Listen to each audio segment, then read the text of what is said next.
ವಿಧಾನಸಭಾ ಅಧಿವೇಶನ ನಡೆಯುವಂಥ ಸಂದರ್ಭದಲ್ಲಿ ಅದು ಈ ಅಧಿವೇಶನಕ್ಕೆ ಸಂಬಂಧಪಟ್ಟಂತೆ ಮೊನ್ನೆ ತಾನೇ ನಾವು ಮೇಟಿ ಅವರದು ಸಂತಾಪ ಸೂಚನೆಯನ್ನು ಮಾಡಿದ್ದಾರೆ. ಅವರು ಸಿಟ್ಟಿಂಗ್ ಮೆಂಬರು. ಇವರು ಶಾಮನೂರು ಶಿವಶಂಕರಪ್ಪನವರು ಅಷ್ಟೇ. ಅವರೆಲ್ಲರಿಗೂ ಮೊದಲಿಂದಾನೇ ಹೇಳ್ತಾ ಇದ್ರು, ನಾನು ಕೊನೆವರೆಗೂ ಅವ್ರು ಯಾವಾಗ ರಿಟೈರ್ಡ್ ಆಗ್ತೀಯ ಅಂತ ಹೇಳಿದ್ರೆ, ಇಲ್ಲ ನಾನು ಬದುಕಿರೋವರೆಗೂ ನಾನು ಅಧಿಕಾರದಲ್ಲಿ ಇರಬೇಕು ಅನ್ನೋ ಮಾತನ್ನ ನಿಲ್ತೀನಿ ಅಂತ ಹೇಳ್ತಾ ಇದ್ರು.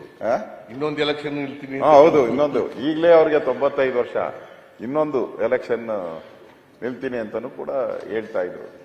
ಅಂದ್ರೆ ಆ ತರದ ಗಟ್ಟಿ ಮನುಷ್ಯ, ಬಹಳ ಗಟ್ಟಿ. ಅದನ್ನ ಅವರ ಇಡೀ ಜೀವನ ನಾವು ಒಂದ್ಸರಿ ಮೆಲುಕು ಹಾಕೊಂಡ್ರೆ, ಅವರು ಪ್ರಾರಂಭದಿಂದನೂ ಕೂಡ 1931 ಅವರ ಹುಟ್ಟಿದಂಥದ್ದು.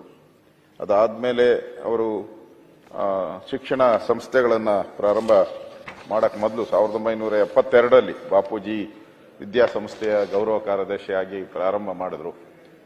ಮುಖ್ಯಮಂತ್ರಿಗಳು ಹೇಳಿದ ರೀತಿ ಇವತ್ತು ದಾವಣಗೆರೆ ಅಂತ ಹೇಳಿದ್ರೆ ದೊಡ್ಡ ಒಂದು, ಎಲ್ಲಿ ನೀವು ಆ ಹೈವೇನಲ್ಲಿ ಹೋಗ್ತಾ ಇದ್ರೆ ಎಡಗಡೆ ಬಲಗಡೆ ಎರಡೂ ಕೂಡ ವಿದ್ಯಾಸಂಸ್ಥೆಗಳೇ. ಆಸ್ಪತ್ರೆ ಇರ್ಬೋದು, ನಾನು ದಾರಿಯಲ್ಲಿ ಕ್ಯಾನ್ಸರ್ ಆಸ್ಪತ್ರೆನೂ ನಿರ್ಮಾಣ ಮಾಡಿದ್ದಾರೆ. ವಿಶ್ವರಾಧ್ಯ ಕ್ಯಾನ್ಸರ್ ಆಸ್ಪತ್ರೆಯನ್ನು ಪ್ರಾರಂಭ ಮಾಡಿದ್ದಾರೆ. ಅಂದ್ರೆ ಇಡೀ ದಾವಣಗೆರೆಗೆ ಒಂದು ಕಳೆ ಕಟ್ಟೋ ರೀತಿ ವಿದ್ಯೆಗೆ ಒಂದು ಪ್ರಾಮುಖ್ಯತೆಯನ್ನ ಕೊಟ್ಟು ಈ ಸಂಸ್ಥೆಯನ್ನ ಬೆಳೆಸಿದ್ದಾರೆ.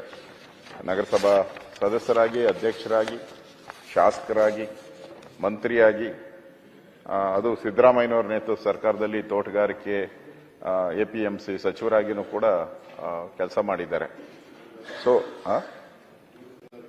ತೋಟಗಾರಿಕೆ ಅವರು ಬಸವರಾಜ ಬೊಮ್ಮಾಯಿಯವರಿದ್ದಾಗಂತೂ, ಅವರು ಮುಖ್ಯಮಂತ್ರಿ ಆಗಿದ್ದಾಗ ವಾರಕ್ಕೊಂದು 4 ಸರಿ ಅಲ್ಲಿ ಅವರ ಆಫೀಸಲ್ಲಿ ಇರೇ ಇರೋರು.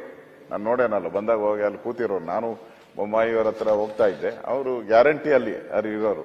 ಅಂದ್ರೆ ಕ್ಷೇತ್ರದ ಕೆಲಸ, ಸಮಾಜದ ಕೆಲಸ, ಮತ್ತೆ ಬಹಳ ನಿಷ್ಠೂರವಾಗಿ ಮಾತಾಡ್ತಾ ಇದ್ರು.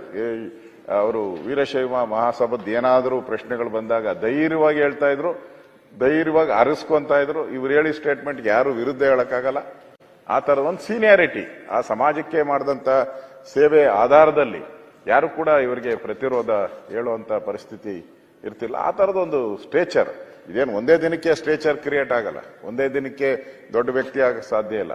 ನಿರಂತರವಾಗಿ ಆ ಸಮಾಜದ ಕೆಲಸ ಮಾಡಿದಾಗ ನ್ಯಾಚುರಲ್ ಆಗಿ ಸಿಗುವಂತ ಒಂದು ಗೌರವ ಅವರಿಗೆ ಸಿಕ್ಕಿತ್ತು.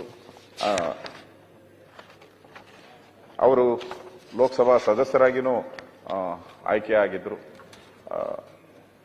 ಅವರು ತೀರೋದು ನೆನ್ನೆ ನಾನು ಫ್ಲೈಟ್ ಅಲ್ಲಿ ಬಂದು ಇಳಿಬೇಕಾದ್ರೆ ಸಮಾಚಾರ ಬಂತು ನನಗೆ. ಬೆಳಗಾವಿಯಲ್ಲಿ ಇಳಿದಾಗ ಅಂತ ಹಿರಿಯ ರಾಜ, ದೇಶದಲ್ಲೇ ಇವರಷ್ಟು ಹಿರಿಯರು ಯಾರು ಇಲ್ಲ ಅಂತ ಪತ್ರಿಕೆಯಲ್ಲಿ ಬಂದಿತ್ತು. ಇವರೇ ಸೀನಿಯರ್ ಮೋಸ್ಟ್ MLA ಅನ್ನೋ ರೀತಿ. ಅವರು ಇವತ್ತು ನಮ್ಮನ್ನ ಅಗಲಿದ್ದಾರೆ. ಅವರ ಕುಟುಂಬಕ್ಕೆ, ಅವರ ಅಭಿಮಾನಿಗಳಿಗೆ ಈ ದುಃಖವನ್ನ ಭರಿಸುವಂತ ಶಕ್ತಿ ಭಗವಂತ ನೀಡಲಿ ಅಂತೇಳಿ ತಾವು ತಂದಿರುವಂತಹ ಸಂತಾಪ ಸೂಚನೆಗೆ ನಾನು ಬೆಂಬಲವನ್ನು ವ್ಯಕ್ತ ಮಾಡಿ ನನ್ನ ಮಾತು ಮುಗಿಸ್ತೇನೆ.